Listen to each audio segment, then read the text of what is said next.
Welcome to the P.A.S. Report podcast. If you're tired of censorship, outraged by government abuses, and thirsty for real insights, then you're in the right place. Get ready, because here, the fight for freedom never ends. Here's your host, Professor Nick Giordano. Welcome, everyone, to the P.A.S. Report podcast. This is your host, Nick Giordano. I am glad you could join me today. Make sure that you are a follower and subscribe to the podcast so you never miss an episode. Also, visit the P.A.S. Report website, pasreport.com, and make sure that you share this episode with your family and friends. We are now coming up on the 23rd anniversary of 9/11, and it really is amazing. 23 years have gone by. And it seems like a lot of Americans have forgotten about that day and what it's cost us ever since that day. But it also seems like an entire generation is ignorant of what happened that day and how America and the world profoundly changed. But I have a great guest coming on. He's been on before. We routinely do 9/11 episodes. I have Steve Kuhr. He's the president of the Kuhr Group. He is also the host of 5 Minutes to Chaos. Everyone needs to check out that podcast. I'll have the links up at the PAS Report website, pasreport.com. Former Deputy Commissioner, New York City, Office of Emergency Management, and the former Director of Office of Emergency Management at state level. Steve, welcome to the program. How are you? Nick, good to see you. Always good to see you. And well, it's always a pleasure for you to join me. And everyone needs to know, in full disclosure, Steve was like my mentor. So if you have any complaints about me, bring it to Steve. He's the one that, trained me, and he's part of the problem, I guess. But Steve, I mean, we're at 23 years since 9/11. And I want to get to the emergency management aspect in a little bit and the build out of that following 9/11. But what are your thoughts? I mean, you were the New York City Deputy Commissioner then. You lost your brother-in-law who died of 9 related illnesses. You lost countless friends and people that you worked at in the EMS community, law enforcement, fire. What are your thoughts today, 23 years later? Well, I have a hard time getting my arms around the fact that it is 23 years. And the real struggle, I mean, the immediate impact was catastrophic. 343 members of the New York City Fire Department, including firefighters, EMS personnel, fire inspection personnel, something to the tune of 20 independent EMS providers, dozens of police officers from the NYPD and the Port Authority Police. But in the 23 years after, and to this moment, we're still losing members of public safety agencies, construction agencies that did demolition, even citizens that were down there to 9/11 related illnesses. Thank you for mentioning my brother-in-law. My sister's husband was New York City Fire Department Rescue Paramedic and Special Operations Command, and he was called to the scene, and he contracted and died in 2017 from head and neck cancer. So the effects of 9/11 are catastrophic and are ongoing.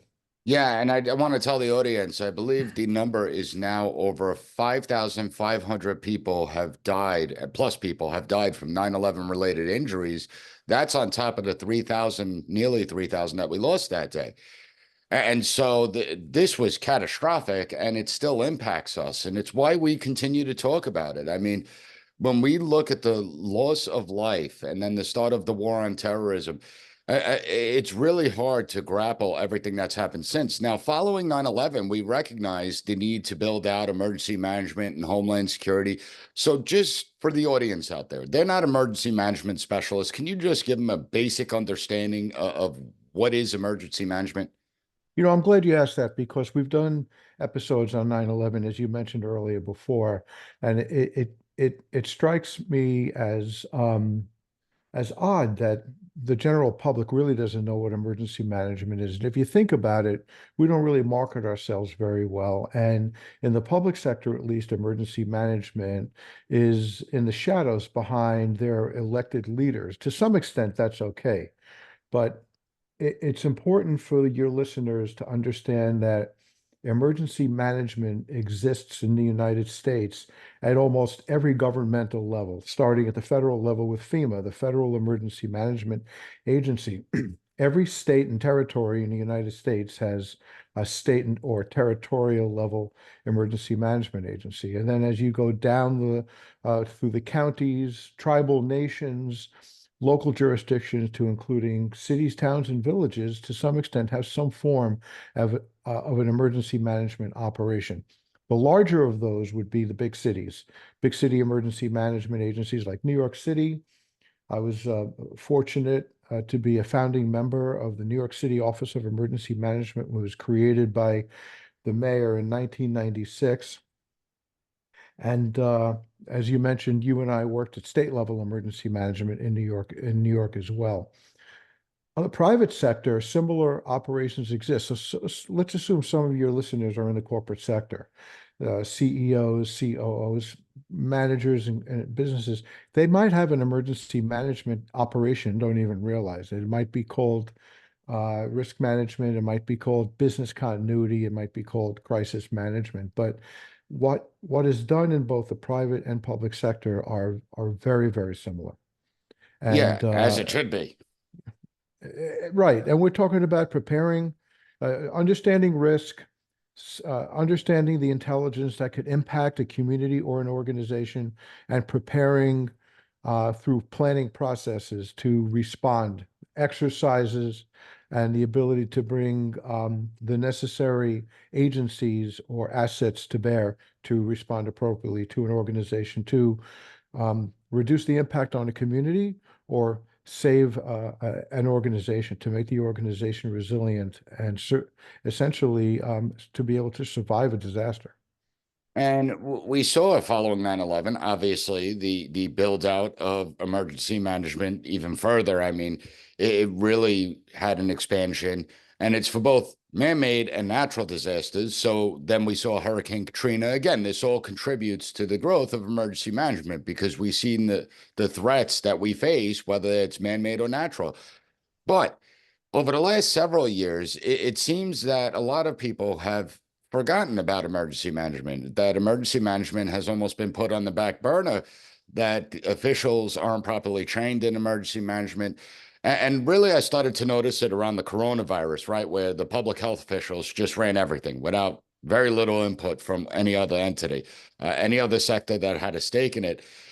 Do you think that the further we've moved out from 9/11, at first we saw that ramp up, do you think that we've taken a step backward over the course of the last several years?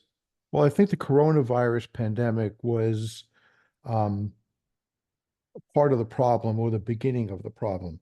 I had every reason to believe that emergency management agencies would lead the crisis as they do every other crisis at a strategic level. I'm not talking about something more localized like a structure fire or a hostage situation, which would clearly be run by fire department or law enforcement agency incident commanders. I'm talking about a community strategic impact, like a corona, an epidemic, let's say, or a flood disaster, which would have multiple locations of impact.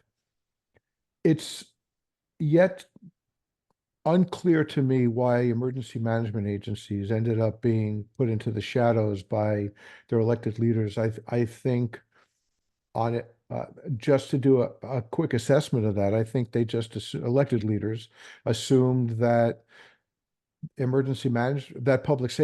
agencies, rather, public health agencies were equipped to lead these crises.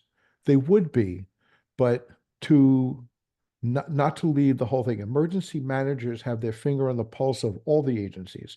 Emergency management is a systems of systems approach. Emergency managers have the opportunity, because they work with all the agencies that have the capabilities such as transportation, health, law enforcement, fire rescue, finance, education, uh, homeless and housing services, health and human services, to bring all these agencies to bear. Public health agencies would be more narrow focused. And while there are emergency management operations within some public health agencies, their focus is not the broader community.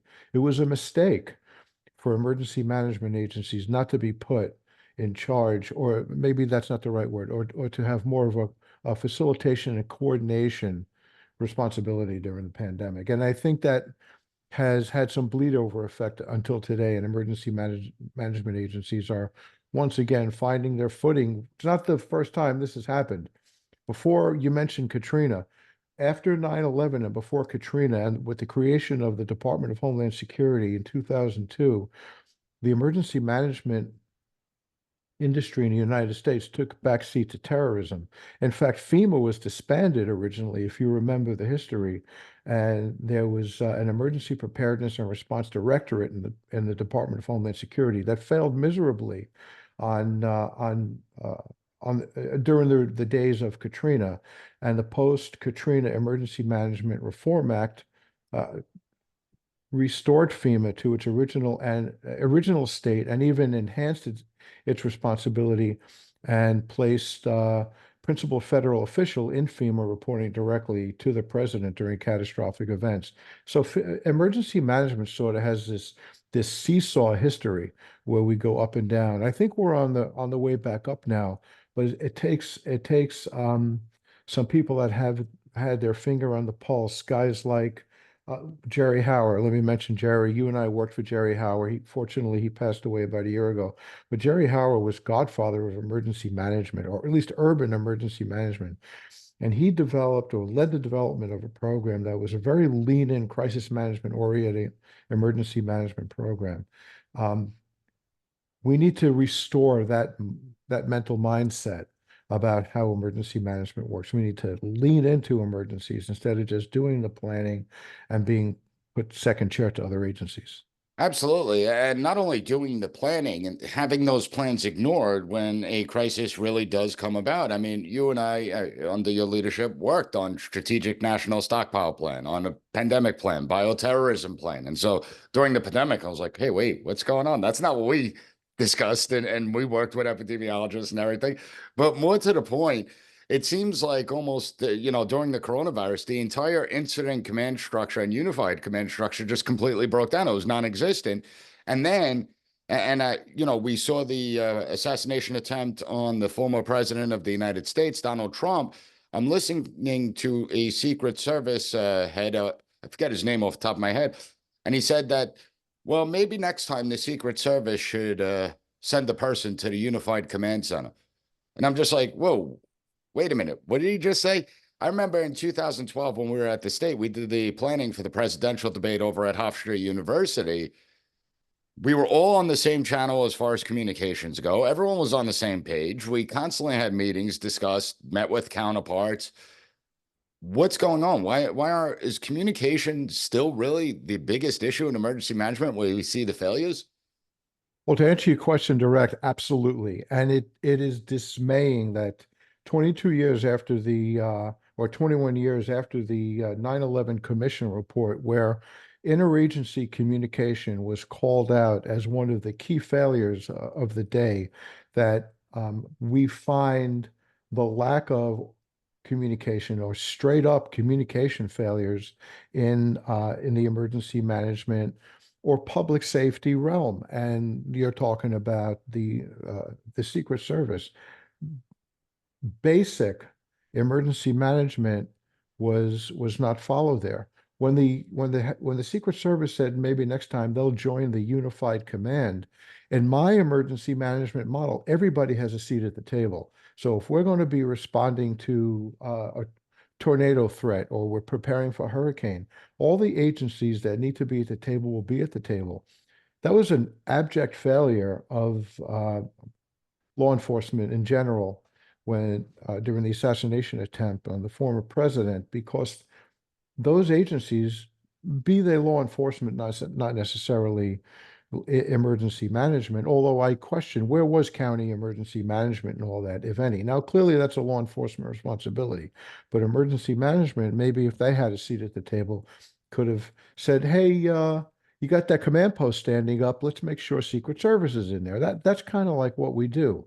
Let's make sure we have all the same comms and we're on the same channel so we could actually communicate with each other on the ground. You mentioned the incident command system, and for the listeners who are not in our business, 54 years ago, the Incident Command System was born in California after a series of catastrophic wildfires.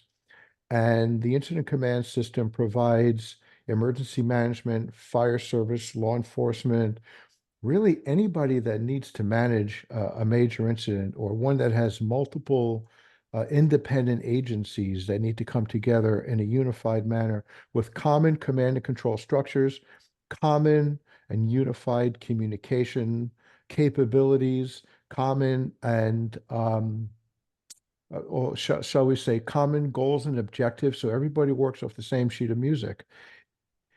After 54 years, why do we have to keep talking about we didn't use the ICS or there was ICS failures? Of course, unified command should have been used, and unified command would have had, at the very least, the key agency heads in a single unified command post physically in the same place. Yeah, it's mind-boggling because when you look at it, everyone's got to be speaking from the same page, the same script, and we dealt with it on a regular basis, and it really matters, right? I mean, you could just turn to the guy right next to you. That's maybe the Army Corps of Engineers to find out real situational updates in real time and get help where it's needed.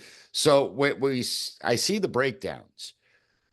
What's the solution? And I know we're not going to solve it all on this podcast, but what do you think really needs to happen in order to change the mindset within the emergency management community, but also within the broader United States? Yeah, it's a really good question. It usually takes a catastrophic event to change things, but I'm not seeing where that's really happening these days. If you look at Uvalde versus the Appalachia high school shooting just a couple days ago, I think there were differences, but I'm not quite sure that was intentional. The law enforcement agencies in the Appalachia school seemed to be effective, responded appropriately. There was a school resource officer and a deputy on the shooter very, very quickly. But let's say that it was a lesson learned. That right in there is an opportunity for emergency management agencies to look at failures that have occurred in many places and stand up that robust capability. To some extent, it's really not on the emergency managers. I am not pointing fingers at my colleague emergency managers. It's typically their political upline that don't understand emergency management, that don't show up at the exercises. Every tabletop exercise done by a government agency, there will be a seat for the chief elected officer of the jurisdiction, a mayor in a city, a governor at the state, a county commissioner at a county level. Many times they just don't show up. Emergency management is not something where elected officials, politicians, appointed officials should parachute in on the day of. They have to be part of the solution, as you say, all along. So when your emergency management agency is setting up a policy discussion, you need to be part of it because they're making policy on your behalf. Well, they're developing policy for you to approve. When an exercise happens and it's on your calendar, and I'm talking to elected officials, show up because your emergency manager is your personal crisis manager.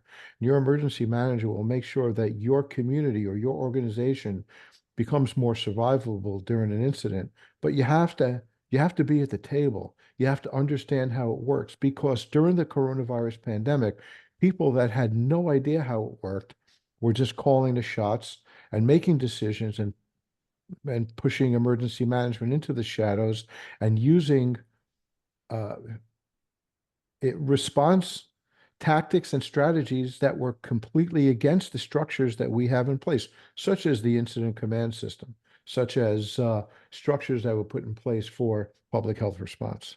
Yeah, it's a shame. Politicians always ruin everything. Every single time they ruin it. And that's part of the problem because they come in at the last minute and then they start dictating, even though they're clueless about how things work. But in any event, I want to go back to 9/11 for a minute because, again, we're 23 years on.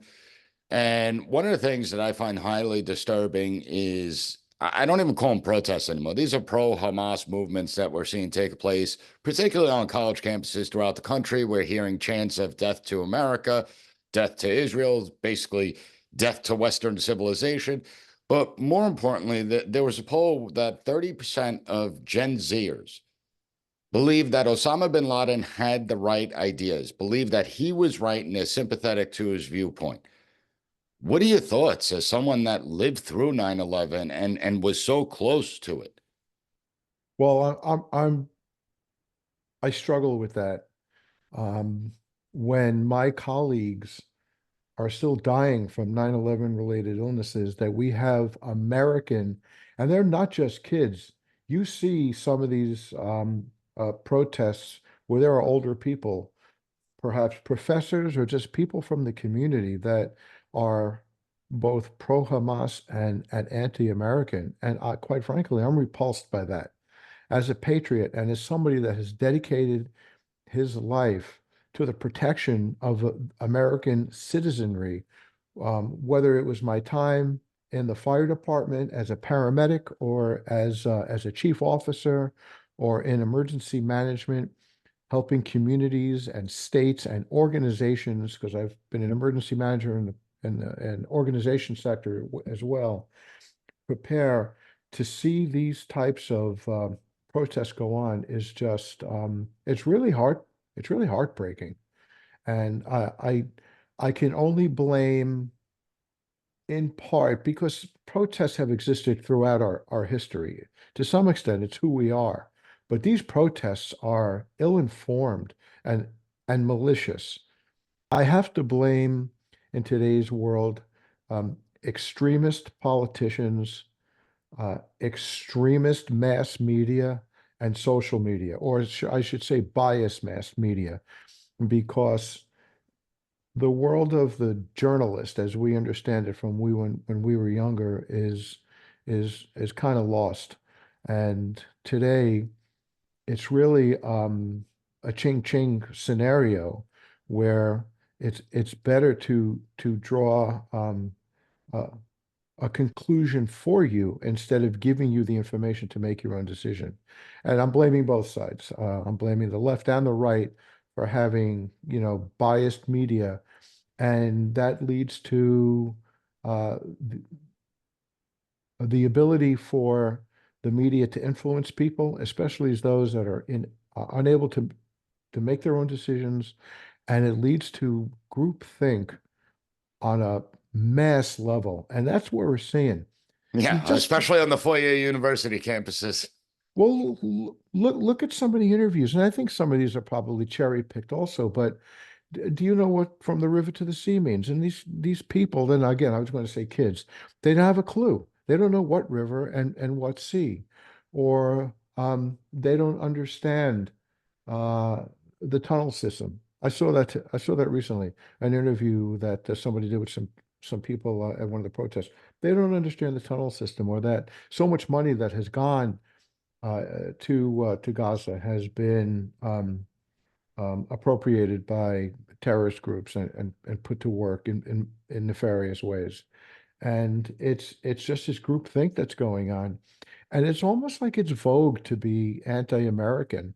I say pack your stuff and leave if you don't like this country, and go to a country where you'll see what it's like to live under some of these regimes. And I'm not talking about another Western country like those in Western Europe. If you hate this So you're country saying so Italy much, is off the table? well, Italy is, they got the best food, so probably not. But Well, no, that's true. I always say, in order to get a high school diploma at this point, we should send you to one of the worst countries in the world for like a 3-week period. We'll make sure you stay safe, but you should see how the real world operates. And I think that that's what it is. I mean, we have this ignorance throughout American society. We see this anti-Americanism being fed to them. And it's when you have an education system that has completely failed to educate students on the United States, on the philosophies of liberty and freedom, and on the great things at the United States. I say teach the totality of American history, both the good and the bad. But we have to recognize what an exceptional nation we are. I think the failure to teach that and instead fill them that we're just simply a racist, oppressive, hateful country has led us to this moment where where you have some celebrating the October 7th attacks, you have some celebrating 9/11 23 years later, and then you have normal people like you and myself that are horrified by what we're seeing. Can any country survive when people in that country despise it? Well, where did it change? When I was in grade school, we stood up every morning and did the Pledge of Allegiance. I'm a member of a retired law enforcement, fire rescue, and EMS group in the community I live. And every meeting begins with the Pledge of Allegiance, and nobody has any issue. Everybody stands and puts their hand on their heart and says that. But we learned history. So when I was in grade school, we learned about Pearl Harbor. We learned about the Revolutionary War, all the American history, all the way up through. So that would have been the '60s. Probably not civil rights, but probably probably World War II. See, where did that You're change? dating yourself. I am dating myself. I mean, I'm an old. I mean, I'm an old guy, but I also have you know, the the scars to go along with that. So I could talk a little bit about that. Well, Where that's did the where did amazing part. When I went to school, I wasn't the greatest student, but I learned about America. I learned about the Revolution, the Declaration of Independence. I learned about slavery and the Trail of Tears and Japanese internment camps. We learned both the good and the bad of civics and American history, and we got a good grasp of the Constitution. Unfortunately, it seems in this day and age, they're not teaching it at all. And I could verify that because I teach the students that are coming out of high school so, and they don't know much about the country at all. so I've taught in classroom as well, and at the graduate and undergraduate level. And I recall a scenario where I was teaching a course on Homeland Security and emergency management planning. And we were talking about authorities that empower emergency management. And these were, the students were in their 20s. Uh, they didn't understand the basics of US government. And I ended up teaching at its most elemental level what the structure of the US government was, basic civics. Well, I should say the Federalist structure. So we spoke about, the three divisions of government, and then I had to tell them that there was an upper house and a lower house in Congress, and That's and then scary. we had to talk, right, and we had to talk about the government at the state level and the county level, and where the power really lies. The power is not supposed to lie at the federal level, as you and I both know. And it's a struggle. Well, not a big deal to do it. I mean, I had to do it, but the point I'm making, your point. These young individuals showed up to my class and were unprepared as Americans to talk about their own government, their Yeah. own society. And it really is shameful, especially when you look at a day like 9/11, where 23 years ago, so many have lost their lives. And we can't just say, fire, EMS, police, innocent civilians. We also have to look at the tens of thousands of troops that came back with life-altering injuries from the war. We have to look at the, 9,000 troops or nearly 9,000 troops that came back in flag-draped coffins. And that's why every American should really learn to appreciate the country that they come from. I mean, the reality is that, as Reagan said, this is the last great hope. If the United States doesn't work, it's going to be some dark times. Steve, I always enjoy the discussion with you, particularly on 9/11, to remember and honor all those that have fallen for this country, that have sacrificed so much for this country, and obviously thank you for your service. And thank you for yours. It's always a great pleasure to be on the show with you, but it was also back in the day a great pleasure to work at your side in our emergency management roles. And we had fun. We certainly had fun. We did. And everyone, go to the PAS Report website, pasreport.com. From there, I'll have links up to 5 Minutes to Chaos and the Kuhr Group, and to follow Steve on all the social media platforms. Steve, thanks again. Thank you, Nick. Thank you for listening to the P.A.S. Report. Don't forget to rate, share, and hit that subscribe button. That way you'll never miss an episode. For more exclusive content and updates, visit us at pasreport.com. And follow Professor Giordano on all social media platforms at P.A.S. Report.